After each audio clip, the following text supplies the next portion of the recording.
بسم اللہ الرحمن الرحیم۔ میں ہوں محمد افضل بڑیچ، اور میری آج کی جو ویڈیو ہے، جو یہ عام تاثر پایا جاتا ہے پوری دنیا میں، لوگوں کا اکثر یہ خیال ہے کہ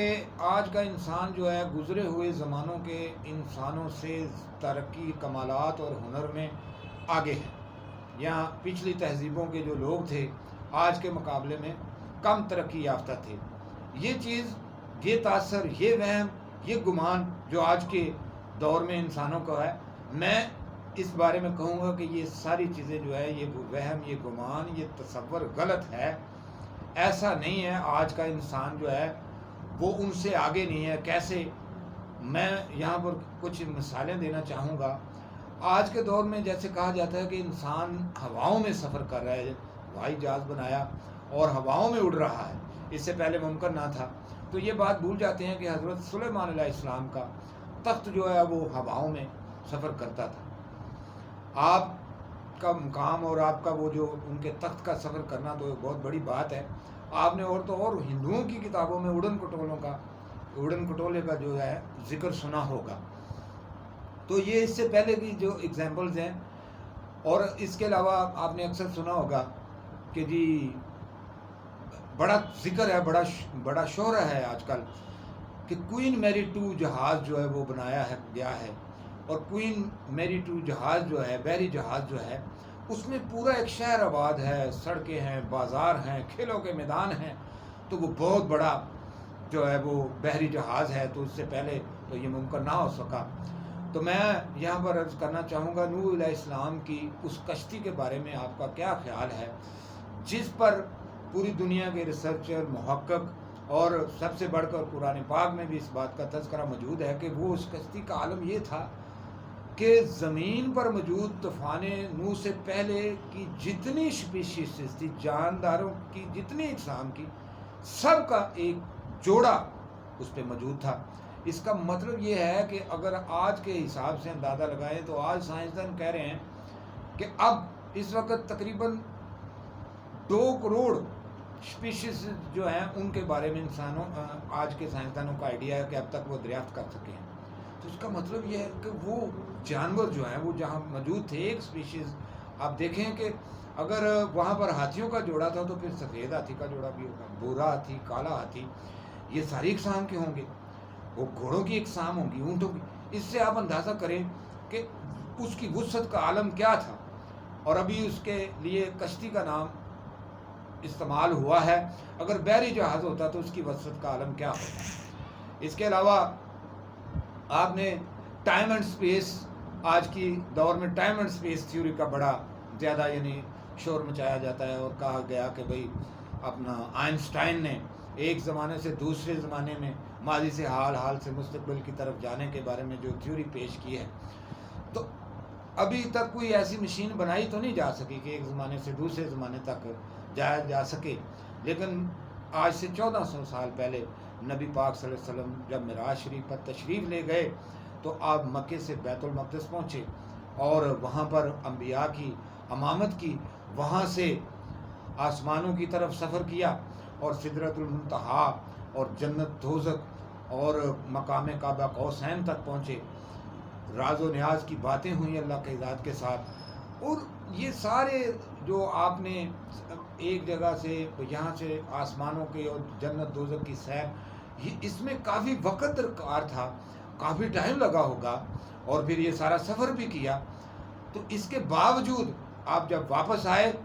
تو بستر گرم تھا، کنڈی ہل رہی تھی۔ یعنی اتنی ساتوں میں اتنا سفر جو ہے زمانوں کا، اور اتنی دور جانا، اور آج کا انسان جو وہ چاند پر جا کے، تو کہا جاتا ہے اس ترقی کے شادیانے بجائے جاتے ہیں۔ تو آپ یہ چیز بھی دیکھیں کہ ابھی تک انسان جو ہے وہ بتا رہے ہیں کہ سب سے زیادہ جو کائنات میں تیز رفتار چیز ہے وہ ہے روشنی، اور اس کی رفتار ہے 1,86,000 کلومیٹر فی سیکنڈ۔ وہ کہتے ہیں کہ کوئی چیز، کوئی راکٹ وغیرہ اب تک نہیں بنا سکے ہم جو 1,86,000 کلومیٹر فی سیکنڈ کی رفتار سے اڑ سکے۔ تو نبی پاک صلی اللہ علیہ وسلم جب معراج شریف پر تشریف لے گئے تو وہ ان کی وہ جو سواری تھی وہ بجلی کی رفتار سے تیز تھی، اسی لیے اس کے لیے براق کا لفظ، برق سے براق کا لفظ جو ہے، برق کی جمع براق، بجلی کی رفتار والا وہ آپ کی سواری تھی۔ تو آپ اندازہ کریں، جیسے کہ آج کے دور میں ایٹم بم کے بارے میں کہا جاتا ہے کہ یہ ہلاکت خیز ترین ہتھیار جو ہے دنیا میں، ایٹم بم جو ہے وہ بنا، تو ذرا آپ اندازہ کیجئے گا کہ وہ جو ابابیلوں نے وہ کنکریاں پھینکی، قرآن پاک میں جو ذکر ہے الم تر کیف فعل ربک باصحاب الفیل، ہاتھی والوں کا جو وہ قصہ بیان کیا ہے قرآن پاک میں اللہ کی ذات نے، کہ کس طرح سے وہ ابابیلوں نے وہ کنکریاں جو ہیں گرائیں، تو ان سے کیا ہوا کہ وہ اس طرح سے ان کنکریوں نے تباہی مچائی کہ وہ ہاتھی والے جو ہیں وہ ایسے ہو گئے جیسے جلا ہوا بھوسا ہوتے ہیں، یعنی کیسی وہ ریز نکلی، وہ کیسے وہ کرشماتی اس میں سے اس کا ہوا کہ وہ جو ہاتھی والا وہ پورا لشکر تھا وہ ایسے ہو گئے جیسے جلا ہوا بھوسا ہوتا ہے، راکھ کا ڈھیر بن گئے۔ اس کے علاوہ مثال دی جاتی ہے آج کے زمانے میں، اکثر یہ کہا جاتا ہے کہ جی میگا سٹرکچر بنائے گئے پوری دنیا میں، بڑی بڑی عمارتیں بنائی گئی، بڑی بڑی جو ہیں عالی شان برج الخلیفہ اور دیگر اس طرح کی، تو آپ اندازہ کریں کہ اہرام مصر، اس کی بلندی اس دور میں، اس دور کے انسانوں نے وہ جو اہرام مصر بنائے ہیں وہ 400 350 400 فٹ بلند، 50 ٹن وزنی وہ بلاکس وہاں تک پہنچائیں۔ آج تک اس کا کوئی آئیڈیا نہیں ہو سکا، اندازہ نہیں لگایا جا سکا کہ یہ کیسے ممکن ہوا کہ اتنی بلندی پر اتنے بھاری پتھر جو ہیں وہ مطلب پہنچائے گئے۔ تو آپ اس سے بھی اندازہ، جارڈن میں جو ایک قوم قرآن پاک میں جس کا ذکر ہے، جارڈن میں وہ جو پہاڑوں کو کاٹ کر جو مکانات بنائے گئے ہیں، اب اس کے وہ جو کھنڈرات ملتے ہیں، تو آج کی سائنس اس چیز پر بھی رائن ہے، آج بھی اس طرح کی کوئی مشینری اویلیبل نہیں ہے کہ جو پورے کا پورا پہاڑ کاٹ کر جو ہے عالی شان جو ہے محل وغیرہ بنا دے۔ تو میری اس ساری گفتگو کا مقصد یہ ہے کہ ہمیں ہرگز سحر زدہ نہیں ہونا چاہیے یہ مادیت کا اور اس طرح کی ٹیکنالوجی، بھائی اس سے پہلے یہ سارے کام ہو چکے ہیں، ہمیں یہ کرنا ہے۔ ہمیں یہ نہیں کہتا کہ ہمیں ٹیکنالوجی کا ساتھ نہیں دینا چاہیے، ہمیں اپنے زمانے کے علوم میں مہارت حاصل کرنی چاہیے، لیکن یہ نہیں سمجھنا چاہیے کہ جو پہلی قومیں تھیں، اس بارے میں قرآن پاک میں بھی واضح طور پہ بتایا گیا ہے کہ بہت سی قومیں جو ہیں وہ انہوں نے اپنے علوم میں ترقی کی، اس قدر ترقی کی، بہت زیادہ آگے بڑھ گئے، اور پھر کسی نہ کسی وجہ سے اللہ کی ناراضگی ہونے کی وجہ سے ان قوموں کو مٹا دیا گیا، بہت سی قوموں کو مٹا دیا گیا، پھر انہوں نے ترقی کی، پھر مٹا دیے گئے۔ تو اور ان کے واقعات جو ہیں وہ قرآن پاک میں بھی موجود ہیں، اور ہسٹری کے اندر بھی بہت سارے جو دنیا کی تاریخ دان ہیں انہوں نے بھی بہت سی قوموں کے بارے میں یہ بیان کیا ہے کہ وہ ہر لحاظ سے آج کے انسانوں سے ترقی میں بہت آگے تھے۔ مثال کے طور پہ میں اس میں اور بھی مثالیں دی جا سکتی ہیں کہ وینزویلا میں غاروں کے اندر جو تصویر کشی ملی ہے، حیران کن بات ہے کہ وہ تصویر کشی میں ہارٹ ٹرانسپلانٹ ہوتا دکھایا گیا ہے۔ مایا تہذیب جو ہے انہوں نے، اگر ان کے غاروں میں دیکھا گیا ہے تو وہاں پر ایک بڑی مشابہت والی چیز دیکھی گئی کہ جو آج کل ڈی این اے کا جو سٹرکچر جو ہم دیکھتے ہیں وہ اس کی دیواروں پر بنا ہوا تھا۔ ہزاروں سال پہلے کے انسان جو تھے ڈی این اے اور ہارٹ ٹرانسپلانٹ کی جو ہے ان کو ٹیکنیکس کا پتہ تھا۔ اگر آپ دیکھیں مصریوں کو دیکھیں، یا اس سے پہلے یا اس سے بعد آنے والے رومنس کو دیکھیں، یا یونانیوں کو دیکھیں، آپ یونانیوں کے دیکھیں، انہوں نے وہ جو دیوی دیوتا بنائے ہوتے تھے، دھڑ جو ہے وہ کسی اور چیز کا اور سر کسی اور چیز کا، بیسیکلی وہ جو تصور ہے، تو کہا جاتا ہے کہ یہ جو جینیٹک ٹیکنالوجی آج کل جو کلوننگز کا جو آج کل ٹیکنالوجی آئی ہے، وہ لوگ کلوننگ کی ٹیکنالوجی سے آگاہ تھے،